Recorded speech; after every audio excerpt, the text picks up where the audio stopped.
Ya udah aku dimasukin Dexa, nggak ingat aku berapa kali aku disuntikin Dexa untuk pematangan paru. Kemudian aku dirawat sampai 1 minggu di rumah sakit tempat aku bekerja. Makin lama fleknya berhenti, aku dibolehin pulang. Pas aku pulang aku dikasih surat untuk bed rest total. Lalu aku ngambil cuti karena alasan sakit. Aku dikasih dokter surat bed rest itu kan. Ya udah, aku dapat cuti hingga aku melahirkan. Cutinya di keterangannya itu aku diharuskan untuk bed rest hingga aku melahirkan karena kondisi kehamilanku yang tidak baik-baik saja. Oke, aku pulang dari rumah. Aku istirahat beberapa hari di rumah. Terus aku takut, walaupun aku udah istirahat di rumah, aku udah bed rest, tapi aku benar-benar takut hal-hal buruk terjadi. Aku memutuskan untuk berangkat ke Padang bersama keluargaku, karena waktu aku dirawat memang keluargaku datang ke sini ya.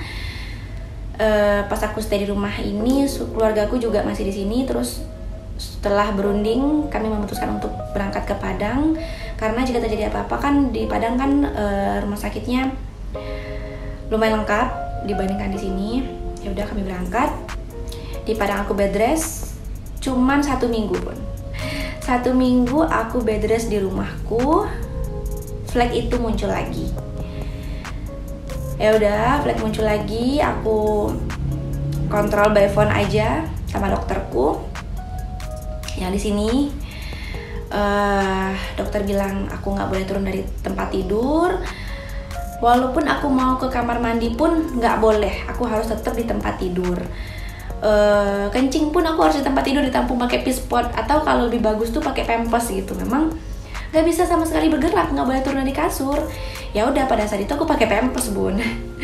Kata dokter jika fleknya semakin banyak langsung berangkat ke rumah sakit. Tapi pada saat itu nggak semakin banyak sih, karena memang aku sering bolak-balik kamar mandi karena aku kebelet pipis kan. Jadi karena kata dokternya nggak boleh ke kamar mandi untuk pipisnya di atas kasur aja pakai pampers. Ya udah, aku ikutin. Jadi kalau aku di atas kasur aja dia nggak keluar lagi tuh fleknya. Udah kan, aman. Pas usia kehamilan 28 weeks usia kehamilan 28 weeks, flek lagi, makin lama makin banyak. Dan pergerakan anak aku udah jarang. Yang awalnya tuh dia geraknya kencang banget, tapi pas di hari itu pergerakannya lambat, terus jarang banget. Aku takut dong, kok anak aku nggak aktif kayak biasa. Terus darahnya juga makin lama makin banyak. Dibawalah aku ke rumah sakit lagi, bun, dan dirawat lagi karena kondisi plasentanya makin banyak lepasnya. Jadi itu aku dirawat dengan diagnosa PPI. PPI itu artinya partus prematurus imminens. Jadi artinya apa ya istilahnya, bahasa awamnya ya, itu dikhawatirkan akan terjadi kelahiran prematur. Nah gitu. Jadi aku itu bener-bener takut banget kehamilan aku itu berakhir pada usia kehamilan 28 weeks prematur gitu, karena kan janin aku belum sanggup untuk di luar. Aku dirawat lagi di rumah sakit di Padang.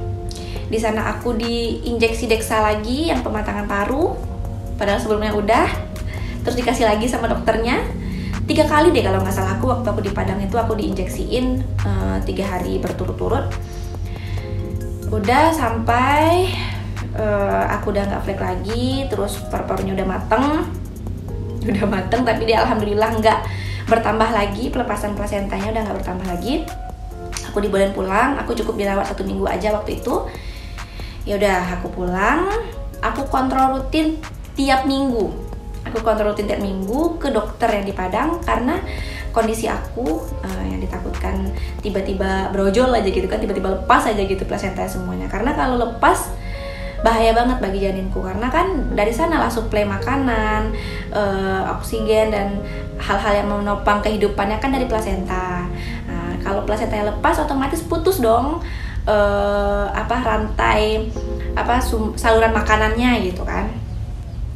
Ya udah, aku kontrol rutin tiap minggu sampai akhirnya di usia kehamilan 38 weeks deh kalau nggak salah. Alhamdulillahnya bertahan, Bun, bertahan. Kehamilanku itu bertahan hingga ATR. Berkat doa, ikhtiar aku dan suami serta keluarga, alhamdulillahnya walaupun diiringi dengan berbagai macam ujian, kehamilanku akhirnya bisa aku pertahankan hingga kehamilan ATRM pada usia kehamilan 38-39 weeks aku ingat. Nah, pada saat itu memang aku dianjurkan untuk SC, segera lahiran. Cuman waktu itu bentrok jadwal aku SC itu bentrok banget sama jadwal ujian. Ujian aku kan lagi ngurus nih, aku ngurus pindah dari Kabupaten Mukomuko ke Kota Padang. Prosedur untuk mutasi atas permintaan sendiri ini kalau masuk ke Kota Padang itu harus mengikuti ujian. Nah, jadwal ujian aku ingat banget itu pada tanggal 7 April 2021. Aku ingat banget itu jadwalnya. Sementara aku dianjurkan untuk SC itu pada tanggal 7 April itu, Bun. Karena nggak bisa nunggu sampai 40 weeks karena plasentaku di dalam ini udah pengapuran. Karena udah sering diinjeksikan Dexa. Dexa itu kan untuk pematangan paru. Jadi efek sampingnya jika diinjeksikan Dexa terlalu sering, plasenta itu cepet tua. Sementara waktu itu kan masih 38-39 weeks, belum 40 minggu kan, belum batas akhir. Tapi plasentanya udah terlalu tua, udah pengapuran gitu kan, udah nggak bagus lagi, emang harus dikeluarin. Anaknya emang harus dilahirkan secepat mungkin. Tapi bentrok nih sama ujian aku. Sementara ujian aku ini adalah hal yang aku tunggu-tunggu banget, Bun. Aku udah 7 tahun kan, tahun ini sudah 7 tahun. Ya waktu aku hamil itu posisinya aku udah 6 tahun di Muko-Muko. Aku posisinya LDM. Aku ngurus pindah tuh udah sering banget, Bun, tapi belum rezeki, belum jebol-jebol. Nah, pada saat itu aku udah lama kan nunggu jadwal ujian. Tahu-taunya udah dikasih jadwal ujian, aku mau lahiran gitu kan. Kan tanggung banget.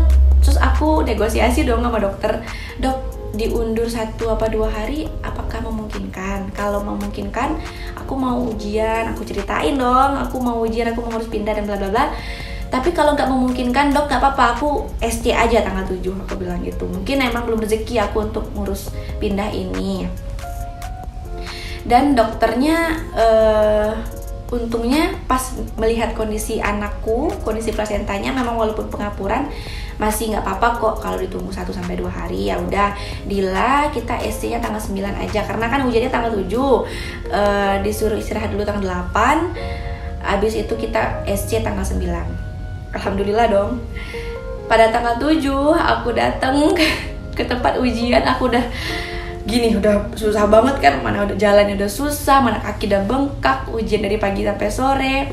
Tetap aku lalui, itu pengorbanan. Aku harus optimis, aku lulus. Semoga tahun ini aku dapat anak, terus aku juga bisa pindah ke Padang. Terlalu maruk ya, pengennya dua-duanya langsung gitu kan. Ya namanya juga manusia.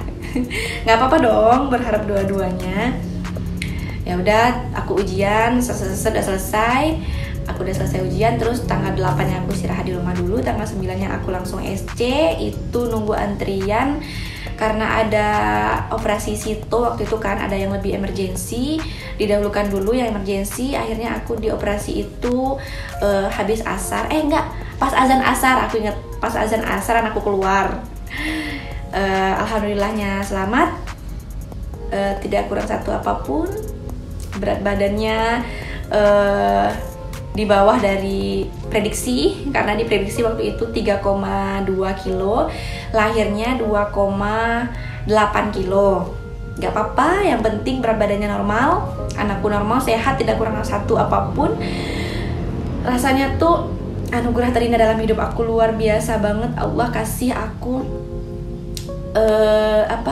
kesempatan untuk merasakan menjadi seorang ibu seutuhnya. Perjuangan aku selama ini gak sia-sia.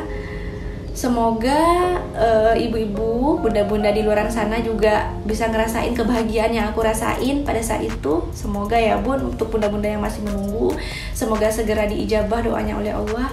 Ya udah selesai aku SC, aku dibawa kembali ke ruangan rawatan. Udah selesai dong, plong dong kan. Tinggal nunggu ujian ini, lulus apa enggak gitu kan.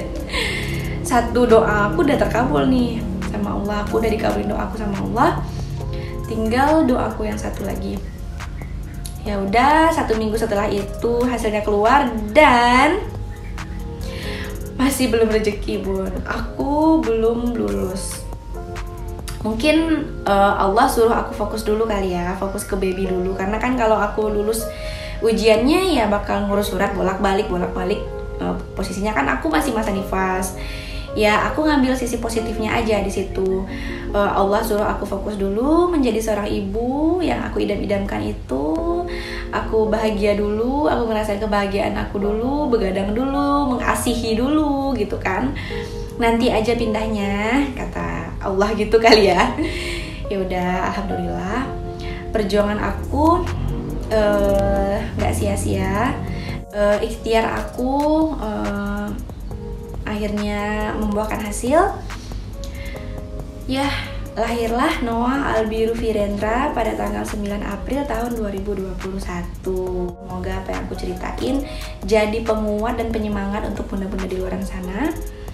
Karena dengan doa dan dengan usaha tidak ada yang tidak mungkin. Kun fayakun. Jika Allah sudah mengatakan iya, maka jadilah iya. Tetap berdoa, terus berusaha. Semoga bunda-bunda di luar sana juga merasakan apa yang aku rasakan. Maksudnya merasakan kebahagiaan menjadi seorang ibunya ya, bukan merasakan perjuangan dan ujian yang berat tadi. Aduh, jagoan aku bangun bun. Udah 1 tahun berlalu, udah usia dia sekarang udah 14 bulan. Alhamdulillah. Masih berasa ya kalau aku ceritain pengalaman aku, kayak masih berasa sedihnya, masih berasa senengnya. Kok miring ya? Masih berasa banget hingga saat ini. Sebenarnya ada beberapa riadoh yang aku jalani saat aku berjuang dulu. Itu seperti mengamalkan beberapa amalan. Nanti akan aku bahas di video selanjutnya apa aja yang amalan-amalan yang aku jalankan yang menurut aku itu sangat berpengaruh terhadap terkabulnya doaku. Aku akan berbagi sama bunda nanti. Kalau aku ada kesempatan aku bikin video selanjutnya lagi tentang amalan-amalan aku itu. Agak sedikit melenceng sih dari medis ya, dari apa namanya, tema video aku, tapi nggak apa-apa. Selagi bisa menebarkan hal-hal yang bermanfaat, kenapa tidak. Terima kasih udah nonton video aku, semoga bermanfaat. Makasih udah nonton sampai selesai. See you on my next video. Bye bye. Dadah nak, dadah. Dadah, coba dadah dulu. Dadah, no, dadah dulu. Oh nggak mau.